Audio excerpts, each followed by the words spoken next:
नमस्कार साथियों, आप सबका पुनः स्वागत है श्रद्धा एस्ट्रो ज्योतिष में। आज हम लोग कवर करने वाले हैं मकर लग्न के तृतीय भाव में बुध अगर बैठे तो क्या फल देते हैं। हम ये भी कह सकते हैं मकर लग्न में मीन राशि का बुध किस प्रकार का फल देता है। इससे पहले हम लोगों ने चैनल में भृगु सरल पद्धति अनुसार सूर्य, चंद्रमा और मंगल की कंप्लीट वीडियो रिकॉर्डिंग अपलोड कर दी है।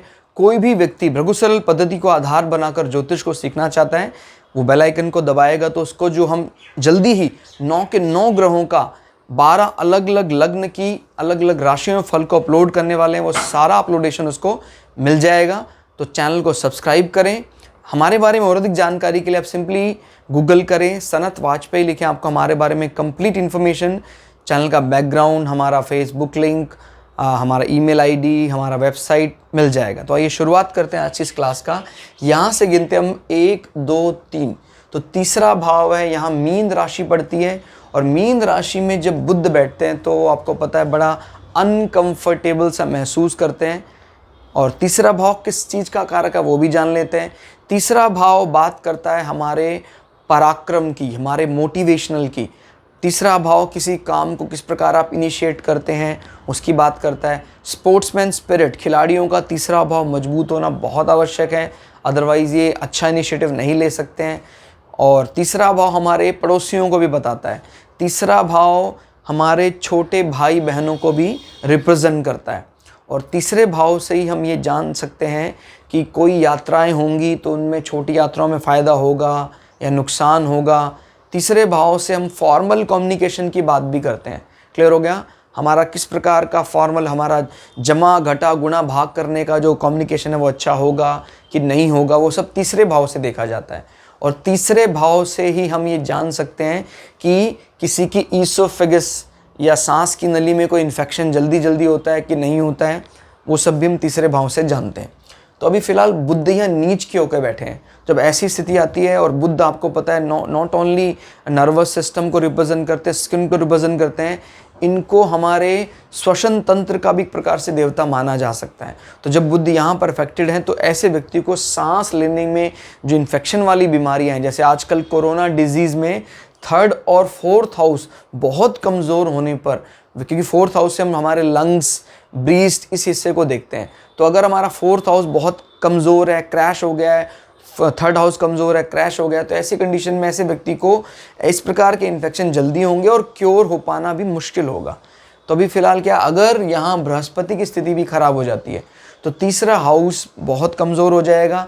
ऐसे व्यक्ति को सांस लेने में दिक्कतें तो कोई ना कोई रहती ही रहती हैं। क्लियर हो गया? और अगर कोई बड़ी महामारी चल रही हो उस समय ऐसे लोगों को स्पेशली ध्यान रखना चाहिए अपने जीवन का, क्योंकि अगर मार्केश की कोई समय चल रहा हो, मार्केश की जैसे दशा चल रही हो, इनके लिए मार्केश शनि और चंद्रमा अगर उनकी दशा चल रही हो, उस समय फिर अंतर्दशा में लग जाए बुध, तो बुध ऐसे व्यक्ति को घातक परिणाम दे सकते हैं, जान तक भी इनके जा सकती है। तो ध्यान रखिएगा, तृतीय भाव को संभाल कर रखना बहुत ज़रूरी है। ऐसे लोगों का स्पोर्ट्समैन स्पिरिट भी दबी हुई होती है। क्लियर हो गया?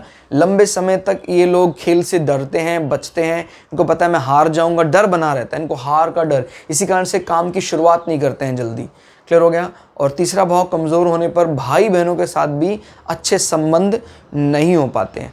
हालांकि मकर राशि का तृतीय भाव बृहस्पति का 12 नंबर है, जो एक ब्राह्मण राशि है, और बृहस्पति का पूरी सात्विक रूप है, जल तत्व प्रधान राशि है। यानी मुख्य रूप से आपका जो नेचर है अपने भाई बंधुओं के लिए वो जल तत्व प्रधान है, लेकिन एक चिड़चिड़ापन रहता ही है कि बुध यहाँ पर नीच के होकर बैठ गए। कोई ऐसी लड़ाई नहीं है कि मंगल की तरह वो वाला लड़ाई नहीं है कि फिजिकल लड़ाई की बात नहीं कर रहा है, वो सिर्फ मानसिक लड़ाई की बात कर रहा है। क्लियर हो गया? और बुध यहाँ पर एक तो स्किन को बाय डिफ़ॉल्ट रिप्रेजेंट करते हो, तो इस हिस्से में कहीं ना कहीं दिक्कत आ सकती है, कोई रैशेस वगैरह भी हो सकता है, आपको गले के निचले हिस्से में खुजली हो सकती है। और बुध किन चीज़ों को लेकर यहाँ रिप्रेजेंट कर रहे हैं, देखिए बुध नवम भाव का स्वामी होकर तृतीय भाव में नीच का होकर बैठा है। क्लियर होगा? तो यानी इस भाव के फल को भी कमज़ोर कर रहा है। वो अलग बात है कि इसने दृष्टि भी डाल दी, लेकिन प्रथम दृष्टा हमेशा आपको भाग्य में कमी मिलेगी, इसमें कोई दो राय नहीं। आपको भाग्य अपना कमज़ोर प्रतीत होगा। नवम भाव धर्म का होता है, आपका जो नैतिक मूल्य वो डांवाडोल होता दिखाई देता है। स्पेशली तीसरे भाव को रिलेटेड जब लोग आपके तीसरे भाव को एग्जामिन करते हैं कि आपकी जब कम्युनिकेशन देखते हैं तो लोगों को ऐसा लगता है आपकी कम्युनिकेशन में वो नैतिकता नहीं है।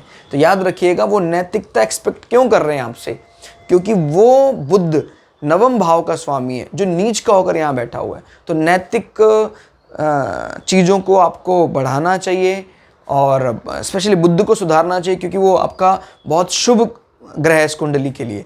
फिर बात कर लेते हैं आपका रिपु भाव। रिपु भाव खराब अवस्था में अपने से 7, 8, 9, 10 अपने से 10 में बैठा है। मतलब साफ है, आपकी बीमारियों के कारण आपका कम्युनिकेशन प्रभावित होगा और इसको प्रभावित करने में आप नंबर 10 स्टेटस को भी इन्वॉल्व कर सकते हैं। हम ये भी कह सकते हैं कि आपकी बीमारियों के कारण आपके जॉब में व्यवधान आ सकता है और उस व्यवधान का मुख्य कारण आपका तीसरा भाव, आपका कम्युनिकेशन हो सकता है। क्लियर होगा? तो ध्यान रखिएगा, कुछ आपका बोलने का ऐसा कार्य आता है निकल कर, जैसे मान लीजिए शुक्र का ये भाव है और कहीं ना कहीं कुछ ऐसा संबंध बन रहा है तीसरे भाव के साथ, तो ये बात निश्चित है कि ऐसे व्यक्ति को जॉब में रुकावटें आती हैं, स्टेटस को इम्प्रूव करने में रुकावटें आती हैं। क्लियर हो गया? जब कभी भी बुध की अंतर्दशा लगती है तब।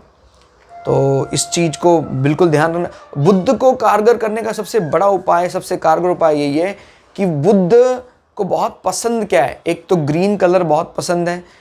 कलर के अलावा इनका अपना जो राशि है, जैसे 3 राशि मिथुन राशि है और जिस राशि में उच्च के होते हैं, इस राशि के स्वभाव को अगर आप जान जाएं तब आपको समझ में आ जाएगा बुध को पसंद क्या है। ये एक ऐसी लड़की की बात करता है जो अपने कर्म में कर्तव्य परायण है, एक ऐसी महिला जो ब्रह्मचर्य का बड़ी कठोरता से पालन करती है, बुध उसको रिप्रेजेंट करता है। तो कभी आप बुधवार के दिन अपने घर की लड़कियों को ही अगर आप भोजन करा सकें जिनका विवाह ना हो, इस प्रकार की बात, आप स्वयं भी ब्रह्मचर्य का पालन करें तो बुध बड़े प्रसन्न होंगे। क्लियर हो गया? स्पेशली बुधवार को सूर्योदय से पहले उठकर ब्रह्मचर्य का पालन करें।